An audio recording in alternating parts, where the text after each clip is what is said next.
After his death, the god is talking to our protagonist, who is called Hiruko, and he comments that he had finally died. The god says yes and says he will give him a new life, with a healthy body free from disease. That's because it was part of God's mistake that he lived such a cruel life. Practically, the guy has lived in the hospital his entire life, and that's why God asks him if he has any requests. He says he could ask for whatever he wanted, and our protagonist says he wants to try a life of farming. There are so many things for the guy to choose from, and he chooses to be a farmer. He says that when he was in the hospital bed, he loved watching agricultural programs, but then God thinks a little and says that agriculture has a different jurisdiction, and that's why he needs to call the god of agriculture, thus getting his permission. With this, our protagonist receives the power of the omnipotent agricultural tool, so he was sent to this new world. He wakes up in the middle of the forest, looks one way, looks the other, and realizes that he was born in the middle of the forest, but he is very happy to have managed to stand upright. So he uses his power, and a hoe ends up appearing in his hand, and so he starts digging, commenting that this isn't tiring him, and that the soil in that place was very soft, so he could grow good vegetables. But before that, he would need the essentials, water and food. Then he starts walking through the forest until he stops and tries to hear some river noise,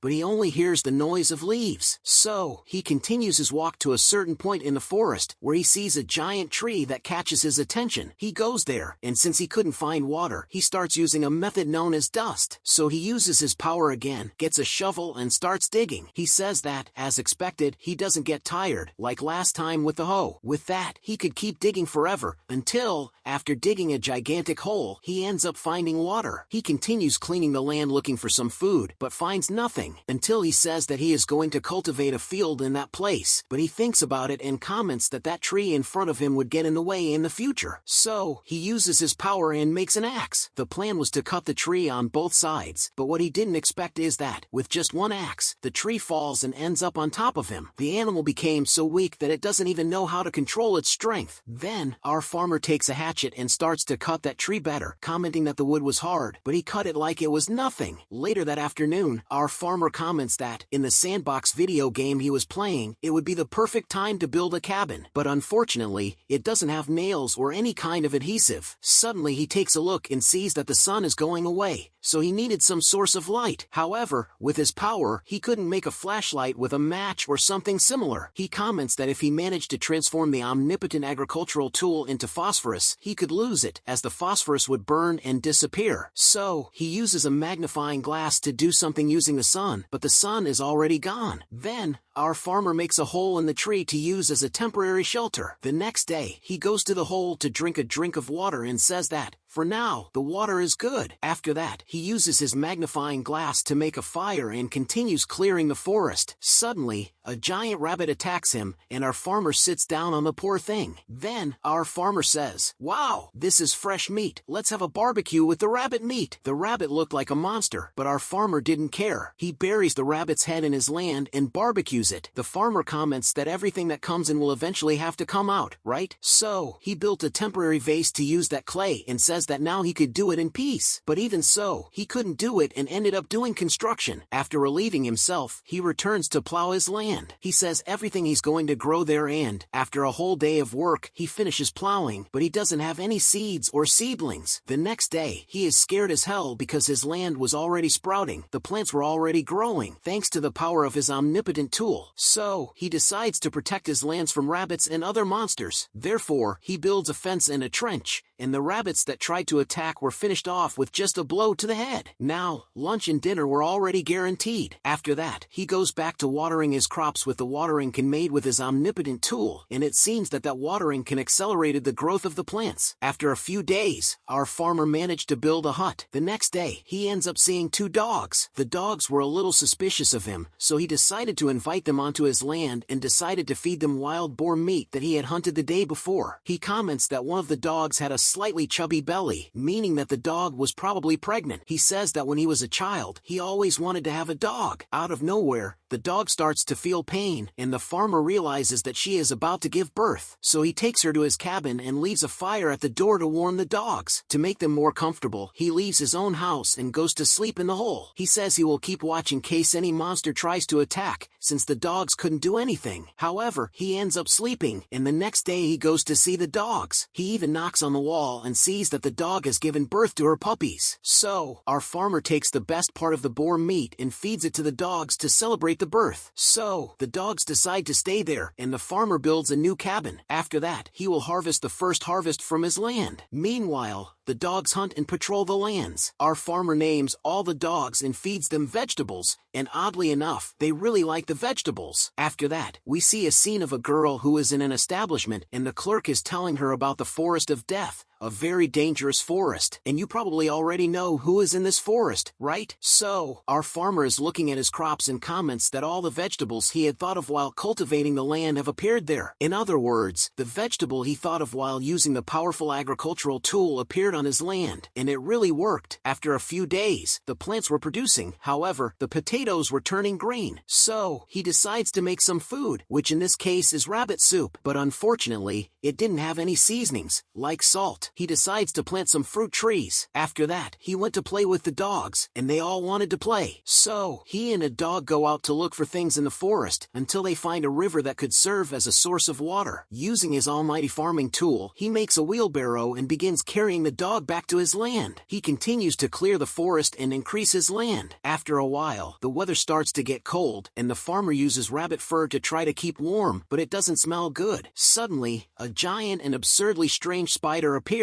She makes him a scarf and takes a brand approach. He discovers that she really likes potatoes and starts giving her potatoes. So, she decides to live there, and the spider even provides him with clothes and bedding, among other things. She gets the name Zabut. So winter came, and it was very cold outside. The farmer comments that he is lonely and that it has been a long time since he talked to anyone. The cold went away, and the protagonist made soup. The puppies enter the forest, and a few days later the dogs return with new partners. Zabut also had her children, that is, her children. The protagonist goes back to work, and suddenly Zabut rings the alarm. The farmer goes to the forest to see what it was, and out of nowhere he finds a beautiful girl who asks our protagonist for help. At the time, he approaches the girl, and she ends up chipping her tooth on his neck. Out of nowhere, she turns into a grown woman. Suddenly, the dogs attack her, and she turns back into a little girl. Soon after, our farmer offers his neck for her to suck, and she stays there sucking on it for a long time. Afterwards, he takes her to his land, and the girl is impressed, as she doesn't know any of those plants. The farmer presents a tomato, and the girl eats it and really likes it, so he shows her his other plants. When night comes, the farmer says that her name is Lulu, and that she is a vampire. She was doing her research on medicinal plants. Lulu wonders if he will continue living there, and the farmer makes a request to her. He asks her to live with him and also says he wants her to stay there forever. The girl is a little embarrassed and says that they just met, and the naughty protagonist says that they can get to know each other better while they live together. And then he goes after her and grabs her. Lulu says he's going too fast. The next day, our farmer is working, and Lulu comes there and says good morning to him. The protagonist comments that she was small again, and the girl says that this is for her protection, as he wouldn't want to touch her while she was small. He says he will try to contain himself, and the girl asks him if they could grow medicinal plants on his land, and, of course, he accepts. So, did you like the video? Want a part 2 of our omnipotent farmer? So leave your like, subscribe to the channel, and comment below if you want part 2. Take the opportunity to check out more summaries here on the channel. I guarantee you will enjoy it. Just click on the video that appears on the screen.